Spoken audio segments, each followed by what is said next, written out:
Pwede na mag-edit sa Gemini AI ng tarpaulin. So, yung magli-layout ka.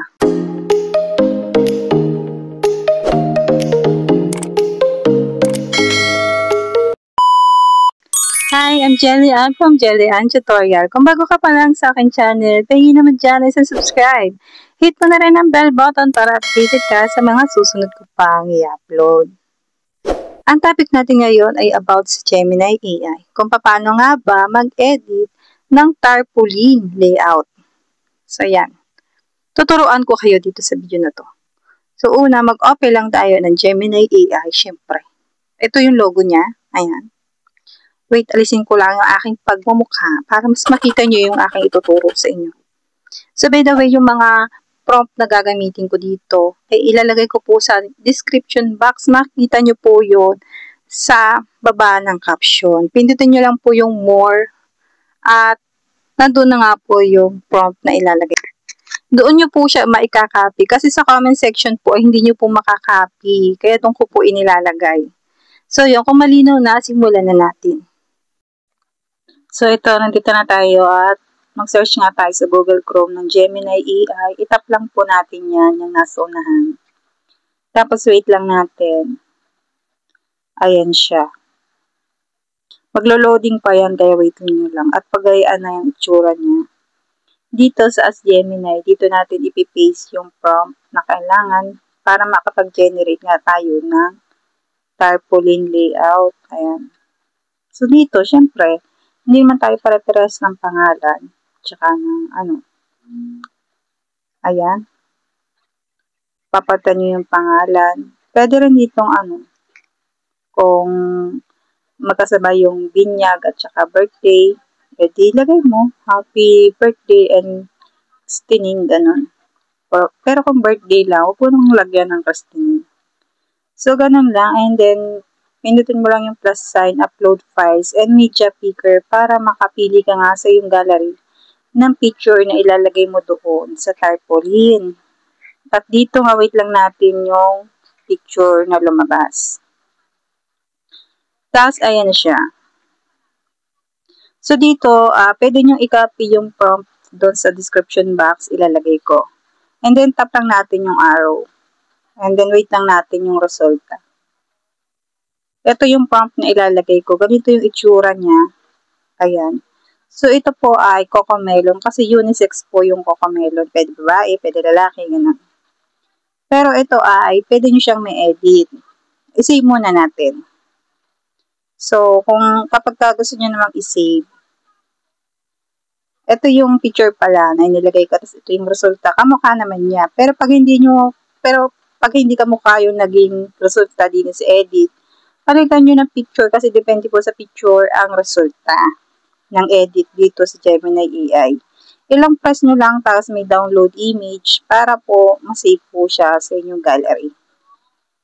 And then, ayan nga siya, yung prompt na yan, ang ilalagay ko sa description box. Ngayon, ang gagawin nyo, kung halimbawa, gusto nyo ng ibang character, i-edit nyo na lang siya.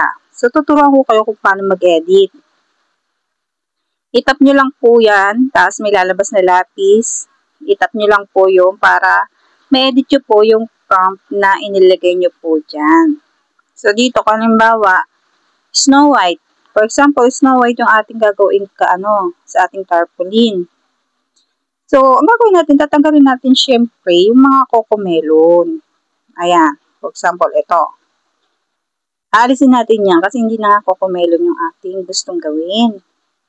Siyempre, ipapalit natin Snow White.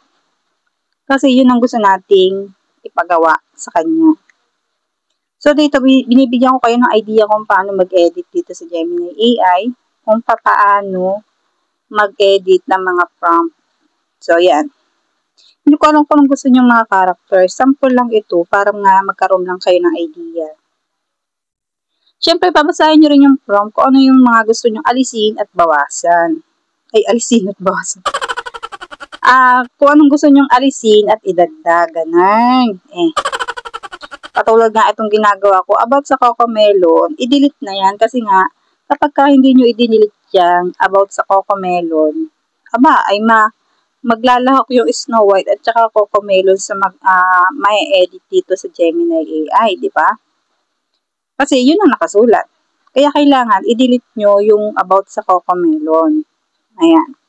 Siyempre, huwag nyo nang i-delete yan yung mga size na nakalagay, tsaka yung happy birthday, at kung yun naman talaga ay happy birthday. Pero kung halimbawa Christining, palitan nyo na Christining, ganun. And then dito sa background, 7 dwarf ang lalagay natin. Kasi nga, Snow White, di ba? So, yun. And then, basahin nyo lang siya. Ganun lang. Tanggalin nyo lang ang mga dapat tanggalin. So, yan. Basta ilalagay ko yung prompt sa description box, ha. Yung kauna-unahang edit natin, ayun po yung prompt na ilalagay ko sa description box. Edit nyo na lang po. At dito nga ipinapakita ko nga kung paano nyo ma-edit. Kung halimbawa gusto nyo nga paguhin at ayaw nyo ng Cocomelon, di ba? Ito, tanggalin din natin tong part na to kasi about to sa Cocomelon. Ayan. So, yan. Tanggalin natin yan. So, yan. Ito, Cocomelon pa din yan. Kaya, kailangan natin i-delete. Kasi mahaba yung prompt na ginamit natin kanina. Kaya, marami tayong inaalis.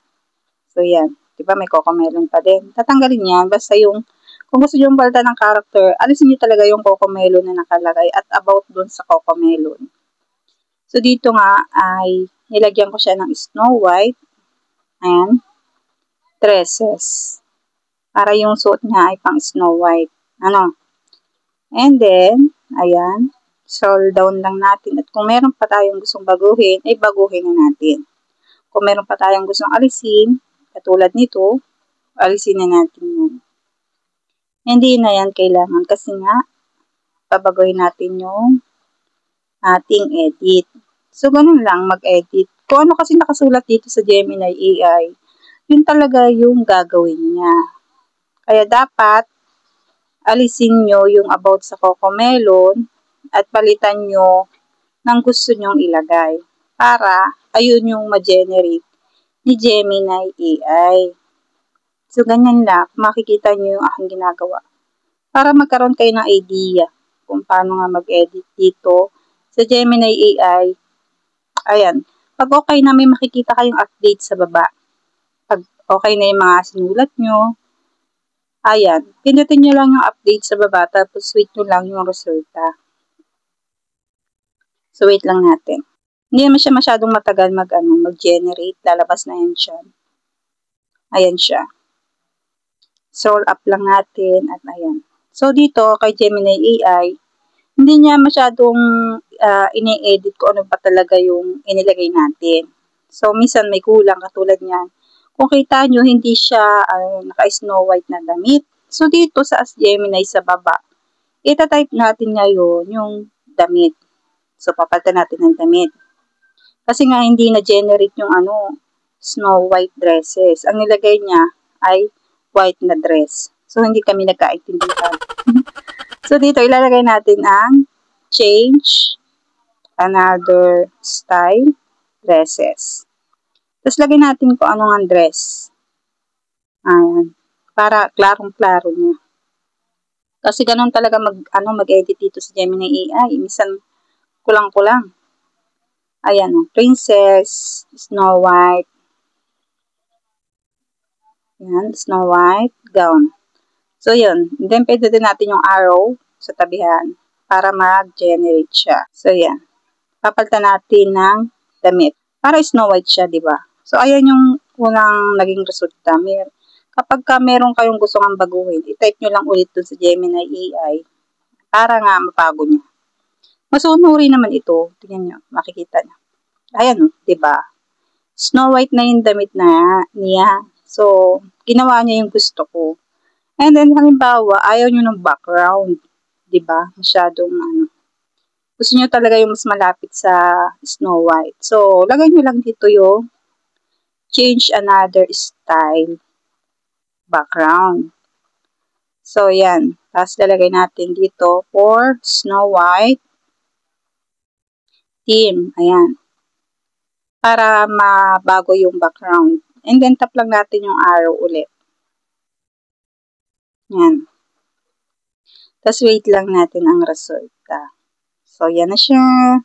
So, ganun lang mag-edit dito sa Gemini AI. Ganyan lang. Kung alimbawa gusto nyo baguhin yung nakasulat, edit nyo na lang ulit, di ba? O, ganyan lang siya kadali. Basta, i-type nyo lang talaga kay Gemini AI, dun sa Ask Gemini, yung mga gusto nyong ipagawa sa kanya para yun ang ma-edit niya. So, sana naintindihan yung aking explanation dito kung paano nga mag-edit ng tarpaulin layout dito sa Gemini AI. Ito po ay sample lamang sa inyo para lang magkaroon kayo ng idea kung paano nga mag-edit. Kayo pa din ang masusunod kung anong gusto nyong design at character ang ilagay doon sa tarpaulin. So, pwede nyo naman siyang gayahin kasi nga, i-share ko naman sa inyo yung prompt na ginamit ko. Ilalagay ko nga sa description box. So, yun lang ang aking tutorial for today. Thank you for watching. Bye!